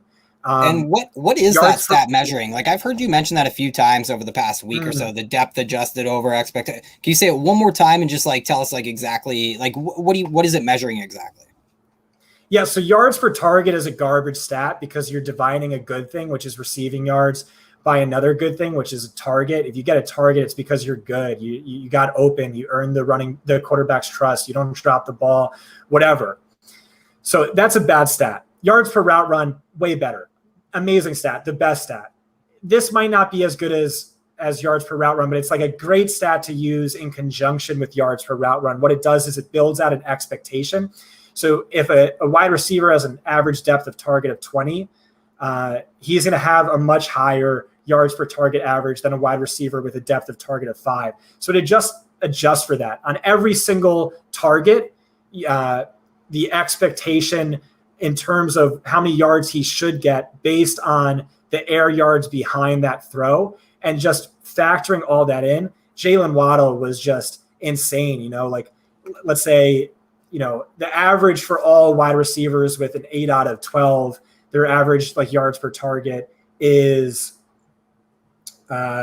11. His would be like 22. And just like absolutely nuts, off the charts. He also smashed in yards per route run. He like everything you want him to smash in yards after the catch from an efficiency standpoint, he did. But then we got to talk about the production. I mean, maybe he would have won the Heisman this year. Who knows? He was out producing DeVonta Smith prior to injury, 139 yards per game to 121. But like I said, his career high in receiving yards came as a true freshman in 2018. And he was the second string wide receiver. He was playing behind DeVonta Smith, behind Henry Ruggs, behind Jerry Jeudy. And then as a sophomore, same thing, far less productive. And again, a second string player. So like that's a red flag. Like why Henry Ruggs, who like my model thought stinks, and he wasn't great as a rookie, why is he playing behind him? And I think who he really was playing behind was Jerry Jeudy. Something like 97% of his career production has come from the slot. I think he's a slot only guy. You know, Mike Renner thinks Elijah Moore, Jaylon Waddle are going to be capable on the outside at least. I kind of think both these guys, all due respect to Renner, who's like awesome. I do think these are slot only guys. And yeah, so he was stuck behind Jeudy, but guess what? Like, you know how much I love Jeudy. Like I'm such a big Jeudy fan, who by the way also should play in the slot. He's better in the slot in Denver. Yeah. Nick Saban said the same thing, just like Lane Kiffin said it about Elijah. But anyway, so that's sort of a red flag. That was something I railed on when Denver moved him. Like Denver moving Jerry Jeudy to the outside last year made no sense. I mean, the problem is KJ Hamler's awesome too, and he has to be in the slot. Yeah, but can't you just open up the offense a little bit more? Like I get it. I just think like you have Tim Patrick, who is doing really well. I just didn't get it. Like I thought Tim Patrick and Jerry Jeudy. Actually, that's a good point. You know, I just thought like I don't know, but I don't know what Pat Shurmur's doing ever. I'm sure. You know, sorry to bring his name up, you know, being a Giants fan. I'm sure you know all about Pat Shurmur, but yeah, I thought those were great points about Jaylen Waddle, and I really liked your explanation of the stat. So basically it's showing, you know, guys who are electric getting very high leverage work and what they're doing versus the expectation. I think that was really well described. Trav, where have you landed on either of these guys yet between Jaylen Waddle and DeVonta Smith? You waiting for draft capital, waiting for landing spot? What are you doing? No, I think like the expected draft capital piece that Scott was talking about is where I'm sitting at, because I do think that DeVonta Smith probably goes before Jaylen Waddle, even though Jaylen Waddle's projected in that like top 15 or so. But I think that's kind of where I'm at in having DeVonta Smith over Jaylen Waddle. But I like Jaylen Waddle better. I think he's going to be like a different kind of slot receiver where he's going to have a ton of that. Obviously, he's just so fast. He's going to have that deep speed element. I think he's better after the catch than his size would indicate. And yeah, I just personally like that electricity of him better than I like DeVonta Smith. But I do recognize that DeVonta Smith is going to be a really good player. I think usage is going to be really, really important for DeVonta Smith as well. As far as where he's going to be lining up and whether I'm going to be in on him. So I like Jaylen Waddle better, but I do have DeVonta Smith a couple spots above him in my ranks. Yeah, it seems like quarterback play might be an important component for both these guys. Yeah. Like the better the quarterback play, you know, the more intrigued it might be by them.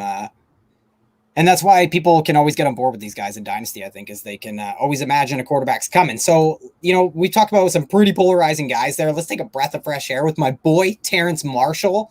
Didn't grade out, you know, spectacular in Scott's model. I'm sure you expected that because, like we've said throughout this episode, is this wide receiver room is this class is kind of chocked full of context, I would say. So, What it isn't chocked full of, guys, is a wide receiver who fits the bill, kind of like Terrance Marshall does with size and speed and some production on paper. So, you know, Scott, is Marshall a wide receiver you expect will move up in phase 2 of your model? Are you scooping up shares for fantasy? Do you think he's a first round NFL pick? What are your thoughts on Terrance Marshall? Yeah, so he's someone who definitely jumped way up in my rankings following a great sports score, a great, you know, pro day. He also has, you know, phenomenal expected draft capital behind him. And yeah, he didn't test out great in my model, but like you said, it was pretty expected. You know, you're stuck behind Jamar Chase and Justin Jefferson, you know, who's not going to get outproduced by those guys. He's a former 5-star prospect, second youngest wide receiver in this class. There's definitely a lot to like. Where do I have him in my current rankings? I believe I have him. I think I moved him up to wide receiver 7. So yeah, big fan. Like him more than my model did initially. So what about Rondale Moore? He's a guy like the Boilermaker is somebody who's really tested my resolve this offseason, trying to detach emotion from fantasy and stuff, because I really, really, really liked, like, he looked like DJ Moore when he was 18 years old. So I thought this guy was just going to smash. But since his pro day, you know, because he came in at 5'7", I've kind of lifted that button, like lifted the cap, and now my finger's on the button, ready to kind of move them down, my rookie rankings. So what do you think about the size? What do you think about how Rondale gets used at the next level? Because I noticed that rookie rankings haven't really, like his ADP has not gone down since his pro day. I thought he would get dinged. Do you think NFL teams are going to ding him for the size?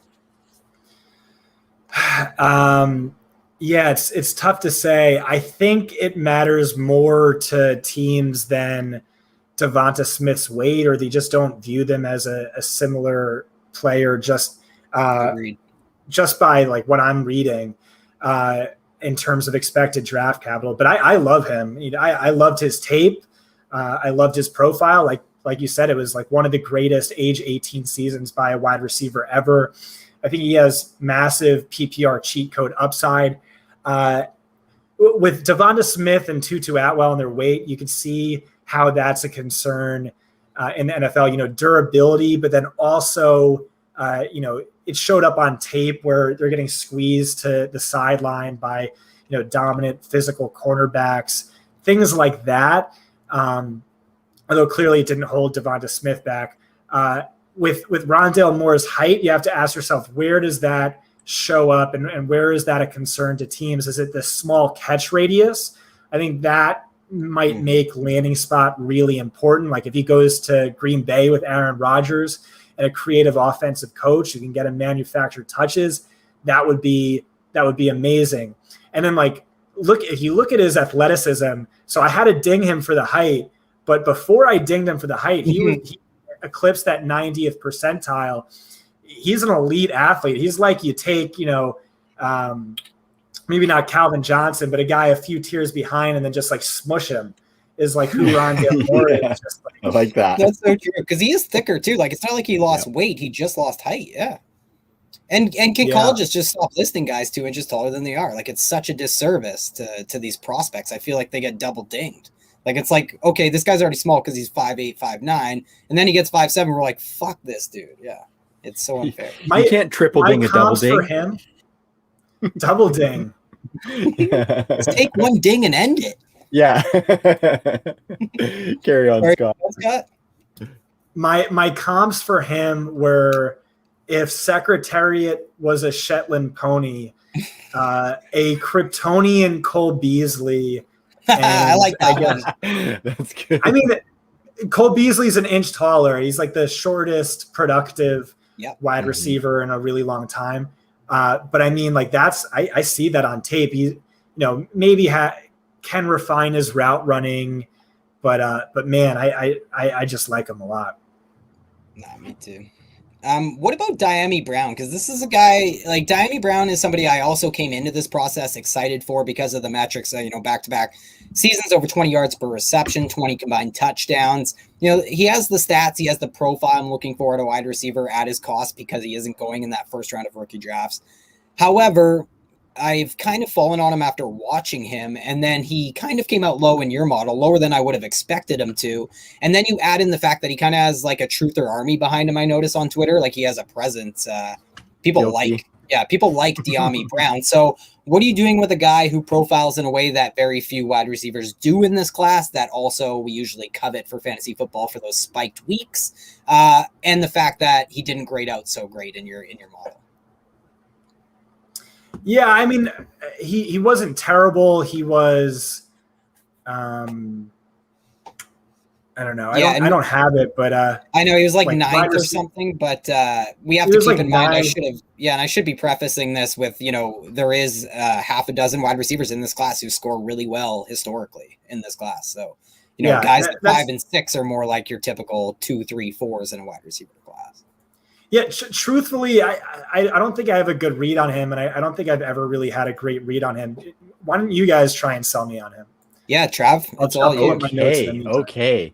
Yeah, I just think like Ty, we were actually talking about this last night when we were just kind of chatting about how the show was gonna go, and I think it kind of goes along the lines of Scott with what you were saying about Rashod Bateman and his kind of profile scarcity in this draft. I think Dyami as that speed guy can work well from the outside. I do like the production with the back-to-back 1,000-yard seasons in an offense with two juggernaut running backs. He did have 20 touchdowns in those 2 seasons as well. And Ty, I think you had a stat for Dyami, and correct me if I'm wrong, but he was the only guy to average 20 yards per reception in the past 2 seasons. So I just think like he's never going to be a big volume guy, but I think he could be one of those guys who on like 75 targets gives you 850 yards and like 8+ touchdowns or something like that, just because he has that bit of electricity. And I think he's something that we don't necessarily have in this class, right? Like Jaylon Waddle is faster than him and definitely has more electricity, but he's not going to play on the outside. So that's just kind of why I like Dyami, and yeah, he just kind of popped for me. He might be that only like true kind of lid lifting, field stretching guy. I would say that obviously the testing came in a little less, and I called that, Trav. Like I told you, he doesn't look as fast as I thought it. Like people think he is. Like he just doesn't look that fast.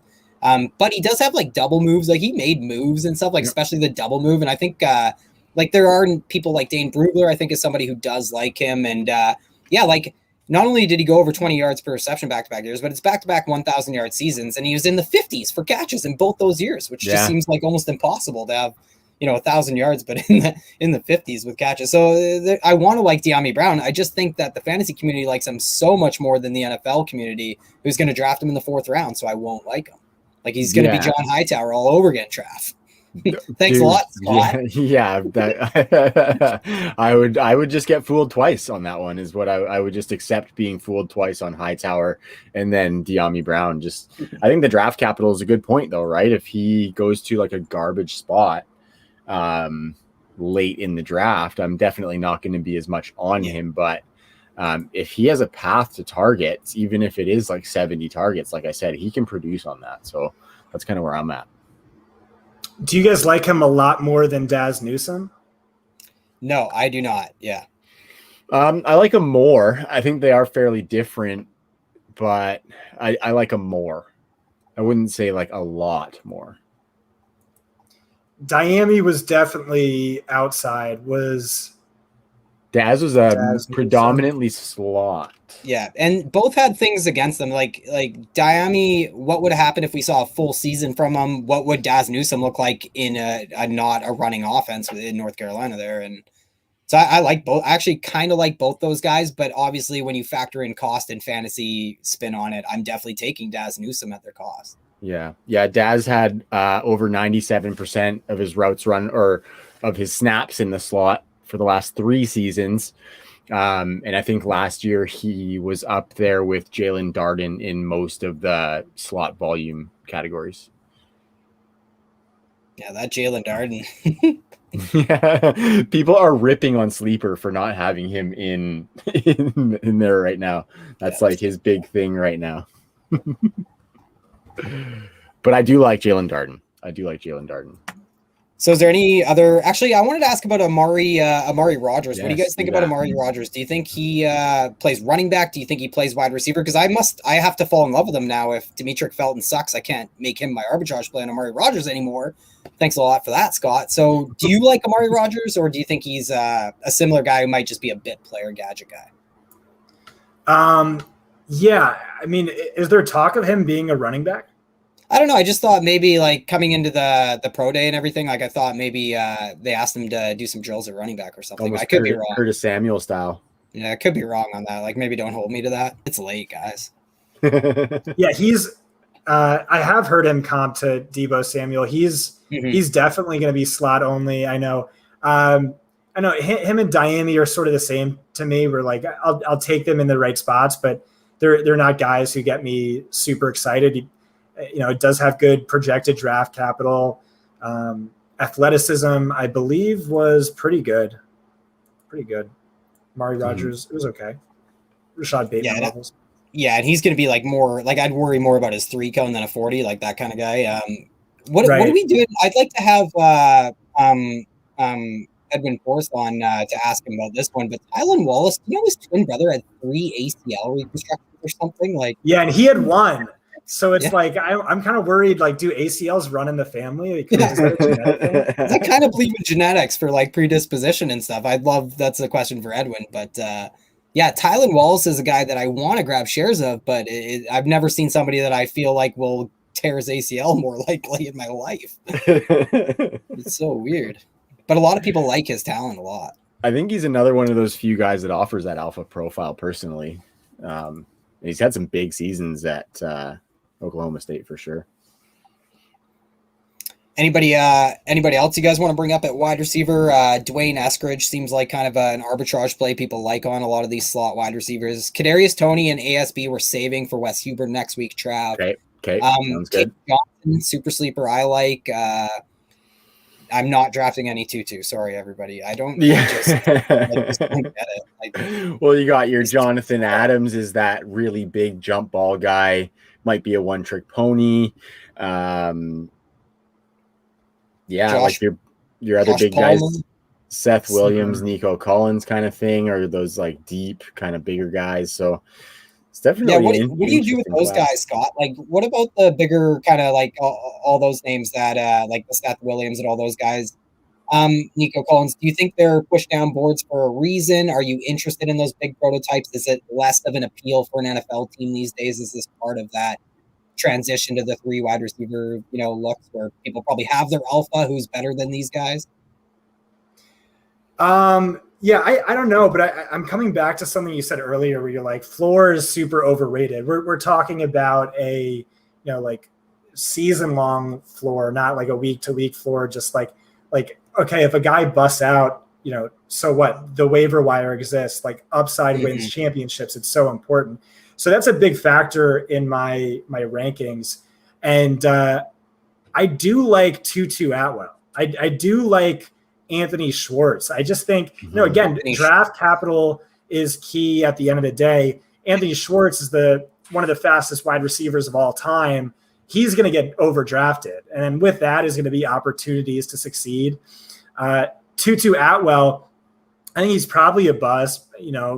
The profile is really scary, but he could also just be like an arbitrage DeVonta Smith in a way. I mean, like just not as good production, scarier red flags. But I mean, he also had like an elite sophomore season. He popped in a number of really important stats. And he was solid last year prior to injury as well. So I think he's interesting. He's like a swing for the fences pick. I'll make, at ADP especially. Kadarius Toney's another guy, ADP wide receiver 10. I mean, everyone should be really loves him. Yeah, if like everyone needs to put their feelings aside with Kadarius Toney. I know that he might be a more valuable real life player than fantasy player anyways, just the style of play is, but an NFL team is going to take him in the top 50 to weaponize him, and he's going to have spiked weeks. I think he's a pretty decent best ball pick as well. Like he could have a role day one in an offense. For sure. There was one guy, Simi Fehoko or whatever. I still don't know. Fihoku? Yeah, so I just can't get enough of that guy. I've never watched him or anything, but he's a Stanford wide receiver that a lot of sharps like. He's just a completely weight-adjusted freak show. I did watch his 40 time live on NFL Network, so pretty much scouted him. And I really like. You have the stopwatch out? I was just gonna say, yeah. You better have. If we're going all name team, there's also the guy, I think he's from USC, Josh Imator Begbe or something like that. Yeah, Bebe. Apparently he's a really, really good athlete, but I haven't dug too far into him. But there's some interesting profiles in this one. Ty, I'm going to kind of take over here real quick. I got one last question. Please do. If that's okay, Scott, you got a couple more minutes because I'm going to get into a little bit of Kyle Pitts here. Really quick before that, okay. I do want to say a big thank you to one of our sponsors, Monkey Knife Fight. The football season is not going right now, but they are in full swing with esports, with UFC, baseball, hockey, basketball, you name it. Monkey Knife Fight has it. If you want to jump on there and get into some of those player prop games, you can use the promo code TNFF and you will get an instant match on your first deposit up to $50. So if you want an extra 50 bones on your deposit of 50 bones, use the promo code TNFF at at Monkey Knife Fight, and you can get that little boost there. So thanks to them. And to polish it off, you talked about why would we not finish off with the gold? And when I say gold, I'm speaking of Kyle Pitts' jacket. I'm curious, just as far as like just kind of a little bit of brass tacks on Kyle Pitts. Like, I definitely want your thoughts on him as a player, and I also want to know how high do you think he is going to go in the draft? Like, is top 5-6 going to happen for sure? And then should we be throwing the tight end career arc out the window for Kyle Pitts, or would that be a little bit too getting blinded by that gold jacket if we were to just assume that he's going to be this 1,000-yard tight end in year one? Yeah, so he's just such a special tight end prospect. I think the best ever. My model says at least the best since 2015 and 26% better than the next closest tight end. And then we factor in athleticism. Only Vernon Davis is more athletic by Sports Score. And he's just everything. He's everything you want. Mike Renner said, if he refused to play tight end and he was just like, I'm a wide receiver now, he's still going to get drafted in round one. Like, that's how insanely good he is. And that's exactly what you want. You want those wide receivers masquerading as tight ends, those, fantasy wide receiver ones with a tight end designation, because those fantasy points just go so much farther for you. Right. Darren Waller as a tight end, so much more valuable than if he were a wide receiver. And just like every number you want to look at is just off the charts great. The highest receiving grade PFF has ever given any player at any position, the best age-adjusted yards per game season by any tight end ever, the best yards per route run season by any tight end ever, dominant against man coverage. He beat up on elite cornerbacks who are going to be drafted in round one. On the outside. On the outside, and he won in so many different ways. He was making Megatron catches in the end zone. There were plays where like the cornerback couldn't have played it any more perfectly, bullying him, squeezing him to the sideline with zero room to work. And he just like turns around in a split second, jump ball, catches it. The cornerback, guess what? You're not 6'7". You're not going to bat that pass away. Lateral agility, just like shaking guys out of their shoes. He just moves so fast. He's physical. It's just everything. I knew after 3 plays of tape, I'm like, wow, this guy is special. I could just stop watching here. But no, I keep going back to it as like a palate cleanser. It's just so good. It's just so much fun, so sexy. So yeah, massive, massive Kyle Pitts fan. And in tight end premium leagues, he's like an acquire at all cost player, just going out of my way to get him no matter what. Yeah, Trav, I think I put in the group chat the other day, like it was like my 5th play watching him with Kyle Pitts, and it was like, 5-6 plays in, I'm like, let's see what all the hype's about here a couple months ago, and he gets motion to the outside, like all the way to the perimeter, and just beats Horn on JC Horn on the outside in man coverage. Who's going to be like a top 10, top 12 pick in the NFL draft at corner. Yeah, I remember watching that play. Like, I think that was the play I was talking about, actually. I remember it blew my mind. Yeah, like it blew my mind. And I think people are underrating the tactical advantage this guy's going to bring to an offense. Like, imagine having your 3 wide receiver sets, and then you have this guy at tight end. You're going to have 4 cornerbacks on the field unless you're an idiot. And then 21-12 personnel. Who are you going to put in linebacker? Like, he really screws and he could play in the slot as in your 3 wide receivers if you want instead. Yeah, so that's why they say he's a mismatch nightmare. I think it just goes beyond that. He's just like uncoverable. Like, I don't think you can cover him. Like, it's just ridiculous. Yeah, I'm really looking forward to, like you said, watching him take people's souls in the red zone. I think that is like that for me is like his immediate path to fantasy production. Is he's got 10 touchdown upside the second he gets drafted. For me, I'm tempering a little bit just because of that tight end career arc and the price that you have to pay for him. But I can't knock Kyle Pitts whatsoever, because I think he is the athlete that he's being touted as. And, 2 or 3 years down the road, he's going to be that. I just sometimes maybe I'm not one to maybe wait a couple years. I'd rather replace that and go for one of the running backs or something. But I do hope that he does come at some sort of spot where I get him on some teams, because I do want to have some pieces of Kyle Pitts for sure. You're going to have to buy him now or forever hold your peace. Like we've done this thing in the past where because what we're referencing here is that only 3 tight ends in the last 20 years have scored 150 fantasy points as a rookie. 2 were Scott's Giants, Evan Ingram and Jeremy Shockey. And then you had Gronkowski. So those are the only guys who've done it as a rookie. And 150 fantasy points is like the tight end 10 to 12 range, which sucks. Yeah. So, that's what we're referencing. But I think Kyle Pitts has so much upside with the versatility that he can definitely probably hit the ground running. But what I'm saying is this guy won't get cheaper. Like some tight ends we can buy in year 2. That won't be the case with Kyle Pitts, in my opinion. Yeah. Beauty, fellas. Well, that is all she wrote for the show sheet. So Scott, I want to say a huge thank you to you for coming on, and not only just coming on, hanging out for damn near 2 hours. A 2-hour pod is like right up our alley. So it means a lot to us when our guests are down to kick it for a while, because we like to get into the weeds a little bit and get some of that detail out for the listeners. So really appreciate you coming on and sharing all that knowledge with us, man.